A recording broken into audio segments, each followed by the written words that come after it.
Mister Danam Nagender సాబ్, బిచ్చగానివి నువ్వు, అది మేమన్నే.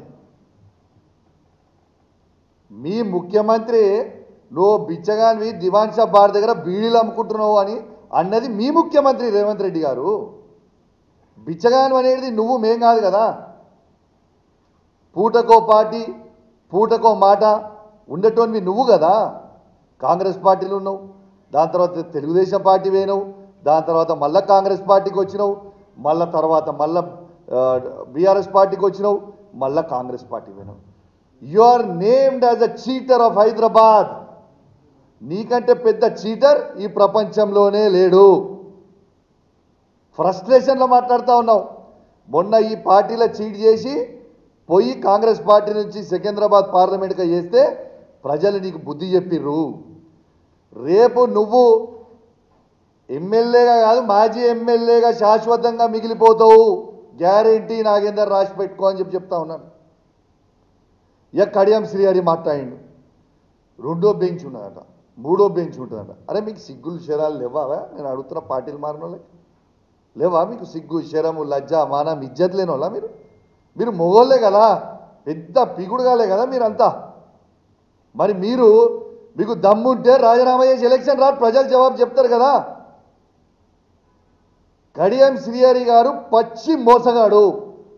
ఏదో నేను పెద్ద క్యారెక్టర్ మనిషిని, నాకు బాగా క్యారెక్టర్ ఉందని చెప్పుకొని బిల్డప్ ఇస్తాడు. ఆయనంత పెద్ద చీటర్ని ఈ ప్రపంచంలో నేను చూడలేదు. ఎందుకంటే పార్లమెంట్ క్యాండిడేట్గా మేము డిక్లేర్ చేసినప్పుడు పొద్దున వస్తాడు, కేసీఆర్ గారి దగ్గర బ్యాగులు తీసుకొని పోతారు, సాయంత్రం పోతాడు, పోయి కండవ కప్పుకుంటాడు కాంగ్రెస్ పార్టీ. ఇదా నీ character? You are a cheater, you are a characterless fellow. నీకు క్యారెక్టరే లేదు. ఇంకా నువ్వు ఏదో పెద్ద నీతులు మాట్లాడాల్సిన అవసరం ఏం లేదు. నేను ఇలా ఒక గిఫ్ట్ పంపుతా ఉన్నా ఈ 10 మంది మారిన ఎమ్మెల్యేలకి. మంచిగా తెచ్చిన ఓ చీర ఇంకా గాజులు తెచ్చిన. ఇలా ఈ 10 మంది ఎమ్మెల్యేలకి నేను చూపిస్తా ఉన్నా. దానం నాగేందర్ గారు, కడియం శ్రీహరి గారు, గాంధీ గారు, ఇక మారిన 10 ఎమ్మెల్యేలు, వెంకట్రావు గారు, పోచారం శ్రీనివాసరెడ్డి గారు, కృష్ణమోహన్ గారు ఉన్న 10 ఎమ్మెల్యేలు. మీకు శాత కాకపోతే ఇగో ఈ చీరలు గాజులు కొనుక్కొని వేసుకొని తిరుగు రిపబ్లిక్లా. ఇజ్జత్ లేని వాళ్ళు, మీకు ఇజ్జత్ ఉందానే అసలు? మీకు ఇజ్జత్ లేని వాళ్ళు కాబట్టే ఇగో మీ ఇద్దరికి మీరు మొగోలు కాదు కాబట్టే ఇగో చీరలు గాజులు పంపుతా ఉన్నా. ఈ 2 కూడా మీరు వేసుకొని తిరగాలని నేను విజ్ఞప్తి చేస్తా ఉన్నాను. ఇలా ఎందుకు ఇంత మాట్లాడితే పాడి కౌశిక్ని ముందర పెట్టి పబ్బం గడుపుకుంటున్నటువంటి బీఆర్ఎస్ నాయకులు స్వతహాగా మీ పార్టీలో ఎదిగినటువంటి ఒక్కరు కూడా వచ్చి మాట్లాడతలేరంటే బీఆర్ఎస్ పరిస్థితి ఎట్లా ఉందో ఒక్కసారి అర్థం చేసుకోవాలి. నిజంగానే బీఆర్ఎస్ నాయకులకి నిజంగా ఉద్యమంలో పోరాటం చేసి ఈరోజు కొంత భాగం మిగిలిపోయినటువంటి బీఆర్ఎస్ నాయకులు ఎవరు కూడా ముందుకు వచ్చి మాట్లాడట్లేదు అంటే వాళ్ళ చరిత్ర పూర్తి స్థాయిలో గమనించిన వాళ్ళు ఉన్నారు కాబట్టి ఒక్కళ్ళు కూడా వచ్చి బయటకు వచ్చి మాట్లాడతలేరు. గతంలో మహబూబ్ నగర్ ఎమ్మెల్యే లేకపోతే ఇంకో ఎమ్మెల్యే 2-3 మాట్లాడుతుండే, లేకపోతే సుమన్ మాట్లాడుతుండే. ఇప్పుడు వాళ్ళ ప్లేస్లో రీప్లేస్మెంట్ పాడి కౌశిక్ రెడ్డి వచ్చిండు. పాడెక్కే సమయం దగ్గరకు వచ్చింది కాబట్టి పిచ్చి పిచ్చి మాటలు మాట్లాడుతుండు. ఆవేశం ఎక్కువైపోయింది. ఆవేశంలో ఆలోచన తక్కువైపోయి వినాశకాలే విపరీత బుద్ధి అన్నట్టు ఈరోజు కాంగ్రెస్ పార్టీ మీద ఇష్టం వచ్చినట్లు వ్యాఖ్యలు చేస్తుండు.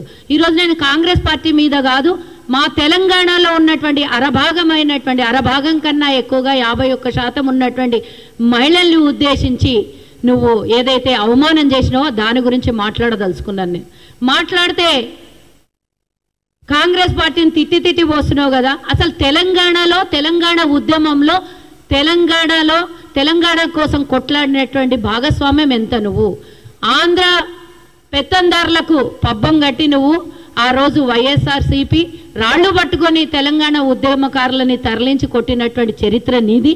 ఈరోజు తెలంగాణ వచ్చిన తర్వాత తెలంగాణ ఇచ్చినటువంటి కాంగ్రెస్ పార్టీ తల్లి సోనియా గాంధీ, తెలంగాణ ఉద్యమకారులు ఎంతోమంది పోతే వచ్చినటువంటి ఈ తెలంగాణలో నీ పాత్ర ఎంత అనేది ఫస్ట్ ఆఫ్ ఆల్ ముఖ్యం. నువ్వు అన్నిటికన్నా ముఖ్యం, నిమిషానికి ఒకసారి అందరినీ తిట్టడం నేర్చినటువంటి పాడి కౌశిక్కి అడుగుతున్నా, ఈరోజు ఒక శాసనసభ్యుడిగా నువ్వు ఉన్నావు అంటే నీ బిడ్డని నీ భార్యని అడ్డం పెట్టుకొని ఆ రోజు ఓటర్లకి సెంటిమెంట్తో మాకు ఓటేయకపోతే మేము పాయిజన్ తిని చచ్చిపోతాం, సూసైడ్ చేసుకుంటాము అని మాట్లాడినటువంటి నువ్వు నీ భార్య కొంగు జాచి తెలంగాణ ప్రజలకు నీ కాన్స్టిట్యున్సీ ప్రజలకు అడిగినటువంటి విషయం మర్చిపోయినవా? మరి అక్కడ ఉన్నటువంటి ఓటర్లు నీకు ఓటేస్తే వాళ్ళు మహిళలు కాదా? ఈరోజు మహిళల్ని అవమానపరిచి గాజులు చీర సారే పంపిస్తా నువ్వు అని మాట్లాడినావు, మొగోళ్ళు అయితే అని మాట్లాడినావు. అదేందో నీకే తెలవాలి కానీ దాని విషయం నేను అంత పెద్దగా పోదలుచుకోలేదు. కానీ దమ్ముంటే అని మాట్లాడు. నీకు ఎంత దమ్ముందో అందరికీ తెలుసు. కాంగ్రెస్లో పెరిగి రాహుల్ గాంధీ పక్కన డ్రైవింగ్ చేసి కూర్చున్నటువంటి నువ్వు రాహుల్ గాంధీని ప్రశ్నించే స్థాయికి పోయినావు అంటే అసలు ఎక్కడి నుంచి రాజకీయం నేర్చుకున్నావు? నీకు అవకాశం ఇచ్చినటువంటి కాంగ్రెస్ పార్టీ, నీకు ఒక లీడర్గా తయారు చేసినటువంటి కాంగ్రెస్ పార్టీని మాటి మాటికి తిట్టి ఏఐసిసి మాజీ అధ్యక్షుడు, ప్రస్తుత ఎంపీ, మరి ఈరోజు ప్రతిపక్ష నాయకుడైనటువంటి రాహుల్ గాంధీని ప్రశ్నించి పార్టీ ఫిరాయింపుల గురించి మాట్లాడుతున్న నువ్వు ఫస్ట్ ఆఫ్ ఆల్ నువ్వే మాట్లాడాలి. ఈ పార్టీల గురించి, ఫిరాయింపుల గురించి. వైఎస్ఆర్సీపీ, కాంగ్రెస్, బీఆర్ఎస్ అడక తినేటోనికి 60 ఊర్లంట, వండుకొని తినేటోనికి ఒక్కిళ్ళంట. ఇట్లా కేసీఆరే వేరే పార్టీ నుంచి వచ్చి పార్టీ పెట్టుకున్నాడు. టీడీపీ నుంచి, కాంగ్రెస్ నుంచి అన్ని పార్టీలు తిరిగేసి వచ్చినటువంటి మీ నాయకుని గురించి మాట్లాడాలి కదా నువ్వు. ముఖ్యంగా 12 మంది ఎమ్మెల్యేలని కొనుగోలు చేసినప్పుడు ఈ పార్టీలు ఉంటేవి కదా నువ్వు. అప్పుడు ఎందుకు నోరులు ఇవ్వలేదు నీకు? అంటే ఈడుండి ఆడ అన్నం తిన్నావా నువ్వు? 12 మంది వెళ్ళిపోయినప్పుడు ఇదే మాట ఎందుకో మాట్లాడలేదు? ఆ రోజు నువ్వు పార్టీలో భాగస్వామ్యం కదా. ఇప్పుడంటే శాసనసభ్యునివి, కానీ అప్పుడు కూడా నువ్వు పార్టీలో ఒక నాయకునివి కదా. అప్పుడు కూడా ఎందుకు ఇన్ని మాటలు మాట్లాడలేవు? కేసీఆర్ని ఇన్ని తిట్లు తిట్టలేవు ఎందుకో నువ్వు? మరి ఈరోజు ఎందుకు అనంటే కేసీఆర్ని పొగిడితే రేపు పొద్దున ఒక పెద్ద హోదా ఏమన్నా ఇచ్చి కేటీఆర్ తర్వాత స్థానం ఇస్తారేమో అనుకొని నువ్వు ఆశపడుతున్నావు. కేసీఆర్ ముంచుట్ల నంబర్ 1 అని నీకు తెలియదేమో. కేటీఆర్ అంతకన్నా ఎక్కడ ముంచుట్ల నంబర్ 1. నువ్వు తిట్టి నువ్వే అనవసరంగా రేపు పొద్దున ఇందాక మా సోదరి చెప్పినట్టు డిస్క్వాలిఫై అయినాయితావు, లేకపోతే మహిళలతో చెప్పు దెబ్బలన్నా తింటావు. వాళ్ళకేం పోయింది? వాళ్ళకేం నొయ్యలేదు. నీతో తిట్లు తిట్టిపించి నీదే జీవితం నాశనం అయ్యే పరిస్థితికి తీసుకొస్తున్నారు బీఆర్ఎస్ వాళ్ళు. ఈరోజు తెలంగాణలో ఉన్నటువంటి మహిళల్ని అవమానపరుస్తున్న నువ్వు ఒక తల్లి పుట్టలేదా? ఒక ఆడపిల్లని పెళ్లి చేసుకోలేదా? నీకు పుట్టినటువంటి ఆడపిల్ల బిడ్డ కాదా? కేవలం కేసీఆర్ బిడ్డ కవిత లిక్కర్ వ్యాపారం చేసి జైలుకు పోతే ఆమె అంతకుముందు బతుకమ్మ ఆడినటువంటి తెలంగాణ బిడ్డ, ఆమె ఒక్కతే మీ టీఆర్ఎస్ పార్టీలో మహిళ. ఆమె జైలుకు పోయినా పర్వాలేదు, ఆమె లిక్కర్ వ్యవహారం చేసినా పర్వాలేదు. కానీ తెలంగాణలో ఉన్నటువంటి మహిళల్ని మీరు అవమానిస్తారా? ఏడిపోయింది కవితమ్మ, బయటికి రావాలి అని అడుగుతున్నాను నేను. ఆమెకు స్వాగతం పలికినటువంటి బీఆర్ఎస్ నాయకులు ఈరోజు పాడి కౌశిక్ రెడ్డి తెలంగాణ బతుకమ్మ ఆడినటువంటి తెలంగాణ మహిళల్ని ఈరోజు అవమానపరుస్తున్నాడు. నీకేమైనా శాతనైతే దమ్ము ఉంటే కోర్టు పరిధిలో ఉన్నటువంటి ఎమ్మెల్యేల విషయం మాట్లాడదలుచుకోకుండా నీకు దమ్ము ఉంటే వాళ్ళతో పోటాపోటీగా మాట్లాడు, వాళ్ళతో యుద్ధం చెయ్యి.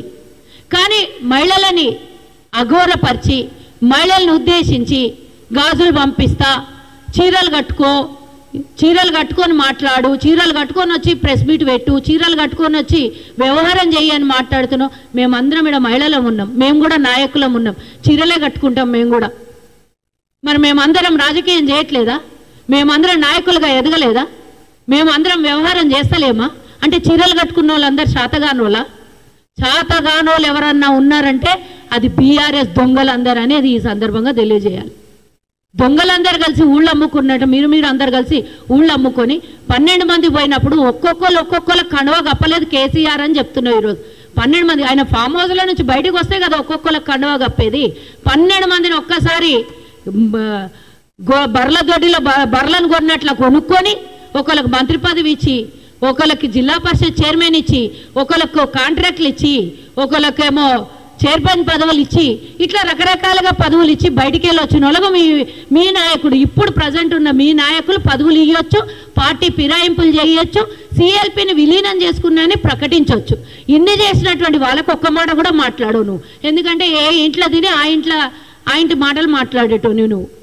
ఈడున్నప్పుడు ఈడ, ఆడున్నప్పుడు ఆడ, ఏడుంటే ఆడ మాటలు మోచెట్లు నీవి.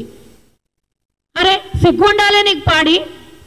ఏ పరిస్థితిలో నుంచి నువ్వు గెలిచినవో ఆ రోజు కాంగ్రెస్లో ఉండి నేను 5,000 ఇస్తా, 10,000 ఇస్తా, సభకు రండి అని కాంగ్రెస్లో నేను టీఆర్ఎస్లో చేరుతున్నా, నాకు టీఆర్ఎస్ టికెట్ ఇస్తా అన్నదని కాంగ్రెస్లో ఉన్నప్పుడు నువ్వు మాట్లాడు. నీకు ఎందుకు సస్పెండ్ అయినావు, ఆ రోజు కాంగ్రెస్ పార్టీలో నుంచి ఎందుకు తీసేసినో ఓసారి గుర్తు చేసుకో.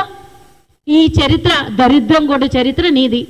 ఇట్లాంటివని వచ్చి నువ్వు ప్రెస్ మీట్లు పెట్టి శుద్ధపూస మాటలు చెప్పి నేనేదో ప్రతివత శిరోమణికే నేను అధ్యక్షుణ్ణి అన్నట్లా మాట్లాడితే నీ చరిత్ర ఎవరికి తెలియదు.